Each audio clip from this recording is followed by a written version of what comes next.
ನಾವು ಪ್ರತಿಭಟನೆ ಮಾಡ್ತಾ ಇರೋದು ಅಬಕಾರಿ ಇಲಾಖೆಯಲ್ಲಿ ಲೂಟಿ ನಡೀತಾ ಇದೆ.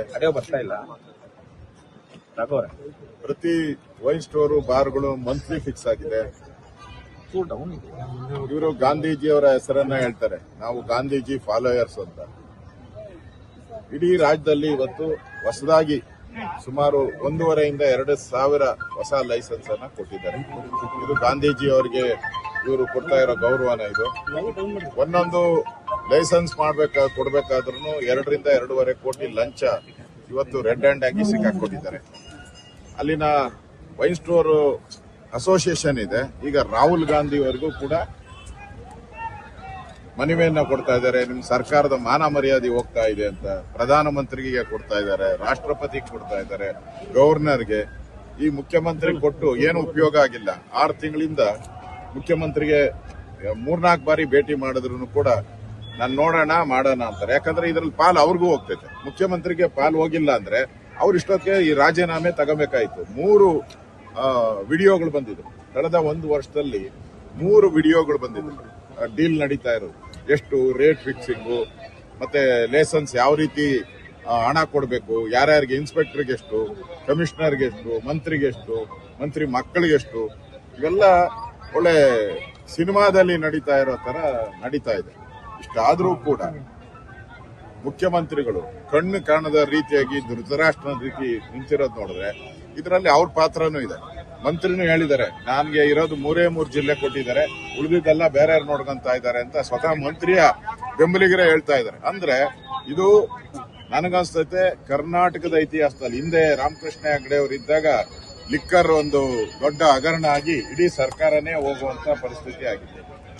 ಇದು 2.5-3 ಸಾವಿರ ಕೋಟಿ ಲೂಟಿ ಮಾಡಿ ಚುನಾವಣೆಗೆ ಕಳಿಸೋಂತ ಹುನ್ನಾರ ಮಾಡಿದ್ದಾರೆ. ಈ ಎಲ್ಲ ಪೂರ್ತಿ ಹಣನೂ ಕೂಡ ಅಸ್ಸಾಂಗೆ, ತಮಿಳುನಾಡಿಗೆ, ಕೇರಳಗೆ ಹೋಗುವಂತದಕ್ಕೆ ಈಗಾಗಲೇ ಎಲ್ಲ ಪ್ಯಾಕ್ ಮಾಡಿದ್ದಾರೆ. ಅಷ್ಟು ಹಣ ಕಲೆಕ್ಟ್ ಮಾಡ್ತಾ ಇದ್ದಾರೆ. ಅದಕ್ಕೋಸ್ಕರ ಮುಖ್ಯಮಂತ್ರಿ ನನ್ಗೆ ಗೊತ್ತೇ ಇಲ್ಲ, ನಾನು ನೋಡೇ ಇಲ್ಲ ಅನ್ನೋ ರೀತಿ ಇಲ್ಲಿ ಕೂತಿದ್ದಾರೆ. ಇದರ ವಿರುದ್ಧ ಈಗಾಗಲೇ ವಿಧಾನಸಭೆಯಲ್ಲಿ ನಾನು ಪ್ರಸ್ತಾಪ ಮಾಡಿದ್ದೀನಿ.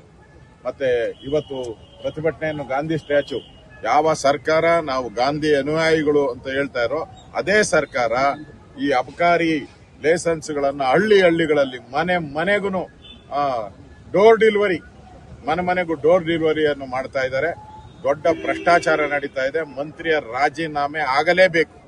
ಮಂತ್ರಿಯ ರಾಜೀನಾಮೆ ಆಗಬೇಕು, ಇಲ್ಲಾಂದ್ರೆ ಇದು ಮುಖ್ಯಮಂತ್ರಿ ಮನೆ ಕಡೆ ತಿರುಗ್ತದೆ.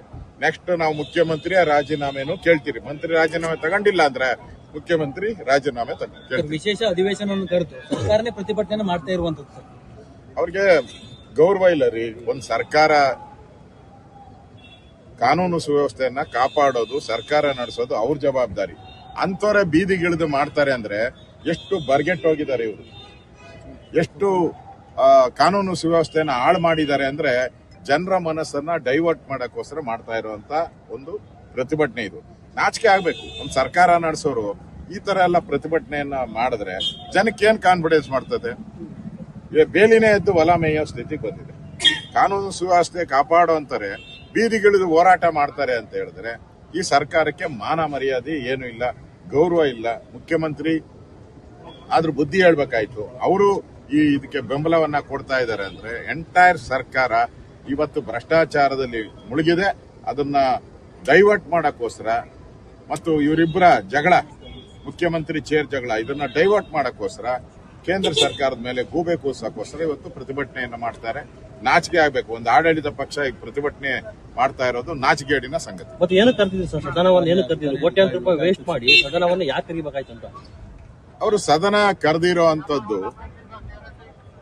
ಇಲ್ಲಿ ಇವರಿಬ್ಬರ ಜಗಳ ಏನ್ ನಡೀತಾ ಇದೆ ಮುಖ್ಯಮಂತ್ರಿ ಕುರ್ಚಿಗೋಸ್ಕರ, ಅದನ್ನ ಒಂದ್ ಸ್ವಲ್ಪ ಡೈವರ್ಟ್ ಮಾಡೋಣ ಅಂತ ಮಾಡಿದ್ರು.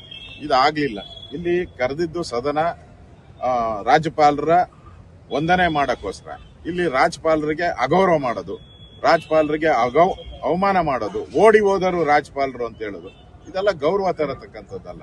ಅದರಿಂದ ಎಂಟೈರ್ ಅಧಿವೇಶನ ನನಗನ್ಸುತ್ತೆ ಕಾಂಗ್ರೆಸ್ಸಿನ ಫೇಲ್ಯೂರ್ ಅನ್ನ ತೋರಿಸುವಂತ ಅಧಿವೇಶನ.